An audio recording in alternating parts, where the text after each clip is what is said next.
L'Organisation météorologique mondiale alerte sur la qualité de l'air impactée par le réchauffement climatique. Après les incendies, la Grèce est frappée par des inondations meurtrières. La Bulgarie et la Turquie sont également touchées. Après les incendies meurtriers de cet été, l'heure est au bilan à Alexandroupoli en Grèce. L'ancien chef du groupe d'extrême droite Proud Boys, condamné à 22 ans de prison pour son rôle dans l'assaut du Capitole. À Dortmund en Allemagne, une exposition réservée aux personnes de couleur crée la polémique.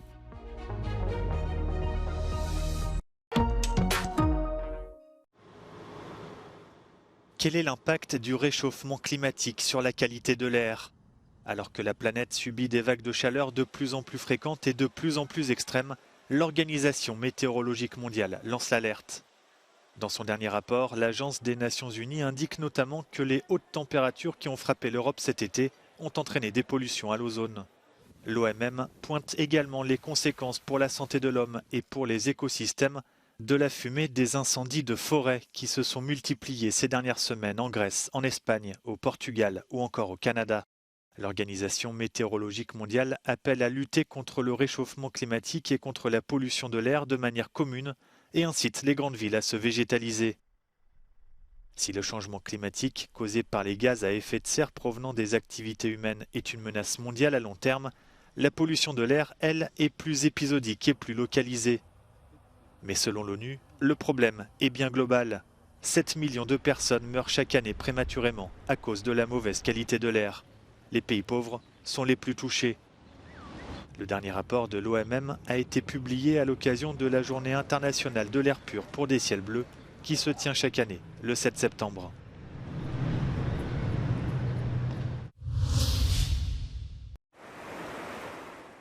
Après les incendies, la Grèce est frappée par des pluies torrentielles. La ville de Volos et les îles Sporades dans le centre du pays sont particulièrement touchées. Des précipitations records ont fait au moins un mort et plusieurs disparus dans la région, qui a été placée en alerte rouge. À Volos, les rues sont inondées, les transports en commun à l'arrêt. Plusieurs coupures d'eau et d'électricité ont été signalées. Les intempéries devraient également toucher le nord et le sud de la Grèce dans les prochaines heures.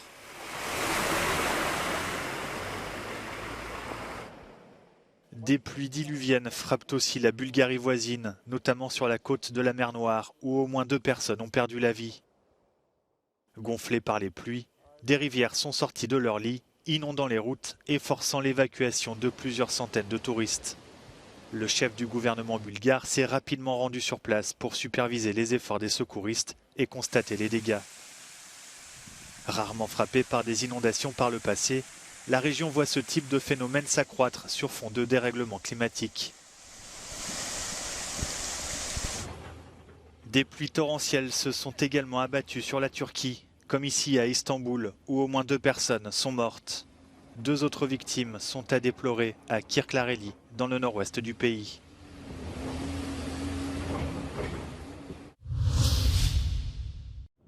Après les incendies meurtriers de cet été, l'heure est au bilan à Alexandroupoli en Grèce.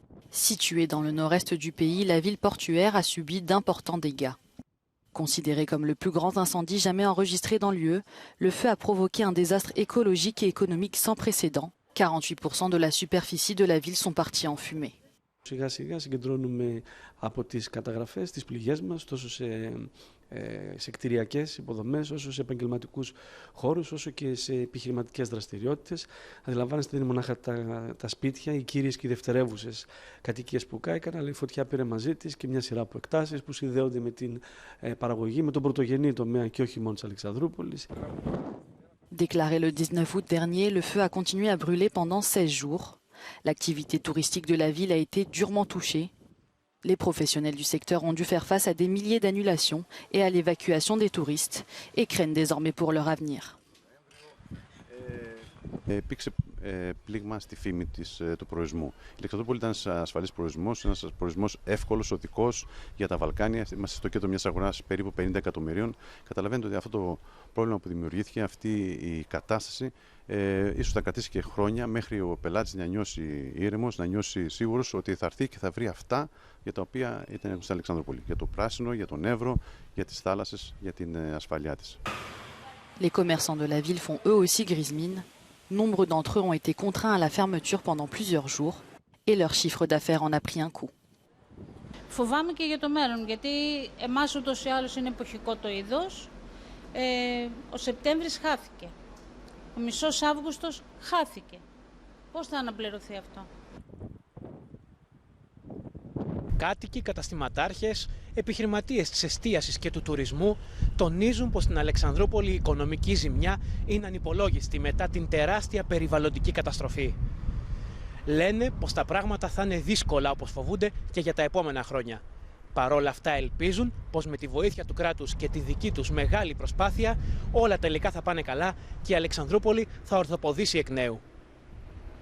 Από την Αλεξανδρούπολη για το Euronews, Γιάννης Καράγιοργας. C'est la plus lourde peine prononcée pour l'assaut du Capitole aux États-Unis.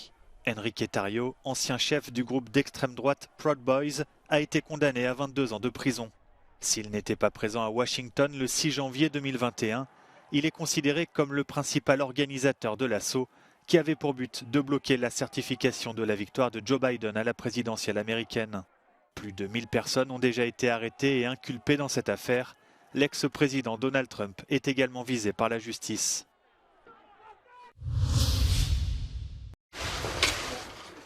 Le dirigeant nord-coréen Kim Jong-un pourrait se rendre prochainement en Russie pour rencontrer le président Vladimir Poutine. C'est ce qu'affirme Washington. Selon la Maison-Blanche, le Kremlin tenterait d'acquérir du matériel militaire pour sa guerre en Ukraine. La dernière rencontre entre les deux hommes remonte à 2019 à Vladivostok en Russie. C'est là que le nouveau sommet pourrait de nouveau avoir lieu. Interrogé sur les affirmations de la Maison-Blanche, le porte-parole du Kremlin s'est contenté d'une réponse évasive.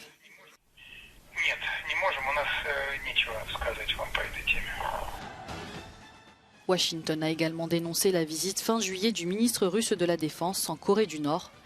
Sergei Shoigu avait assisté à un défilé militaire aux côtés de Kim Jong-un. We know that Russia is engaged in trade with North Korea, and definitely North Korea is a thorny issue for regional security in Northeast Asia and for the US and its allies, and that's where Russia really wants to prop up North Korea to create more troubles to the United States. Selon les États-Unis, Vladimir Poutine souhaiterait obtenir des obus d'artillerie et des missiles anti-chars.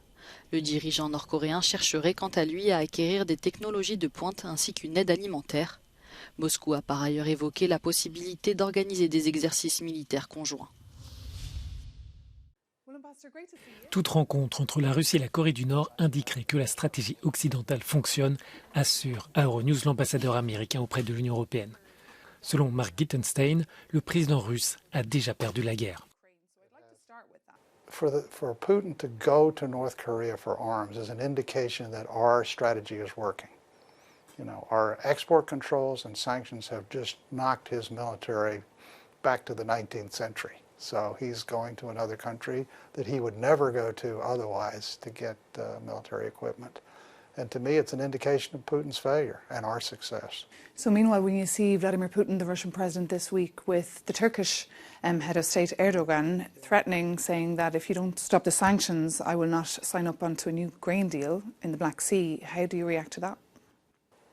Look, the most important thing is not to believe Putin's lies. He's bombing the silos. He started this war. He's the one that's causing the food crisis around the world. People are starving because of his decisions. And here in Brussels, of course, they rely on you as well. Do you see the support there still? Are Americans who will, of course, vote next year, are they still very supportive of the Ukrainians? Americans, I like to believe, are a lot like I am. I watch television every day. It's like watching World War II on live stream. I mean, when you see Russians bombing maternity wards or blowing up apartment buildings, your natural moral instinct is to say we've got to do something about it. And I think that's how they act in the United States when I talk to them. And even Republican senators who I talk to often when they come here say the same thing to me. We'll be with you as long as you need us. Are you sure? Are we seeing that in the campaign? Not all of them, enough of them. And we have all of the Democrats, so I'm pretty confident we'll be fine. Even though a lot of US officials were critical as well of the counteroffensive, saying it was too slow. There are a lot of people who are very happy with the way it's going and understand how difficult breaking a defensive regime like this is. When you have a fascist government run by a military that will do anything, it's hard to break that hold. But, you know, just like we did in World War II, these Ukrainians will do the same thing. I just got back from the D-Day beaches in Normandy, and I saw how difficult that is. I'm very confident the Ukrainians will win this, and I already know that Putin has lost it. So.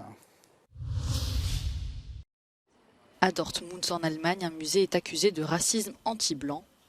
Tous les samedis, l'accès à une exposition est réservé aux personnes de couleur. Cette exposition, intitulée This is Colonialism, retrace le passé colonial de la région de Westphalie. Interrogé, la direction du musée se défend de toute discrimination et explique vouloir réserver un espace de réflexion aux personnes non blanches. Da hier eine Betroffenengruppe ist einfach die Bitte, dass die Betroffenen auch für sich sein können und mal unter sich sprechen können. Und das ist der Ansatz. Das heißt, ein Thema für sich, mit sich zu besprechen und dann einfach mal frei zu sein von anderen Thesen. L'exposition est ouverte au public depuis plusieurs mois, mais le scandale a éclaté il y a quelques jours seulement après la diffusion sur les réseaux sociaux d'une vidéo dans laquelle un journaliste blanc s'est vu refuser l'entrée.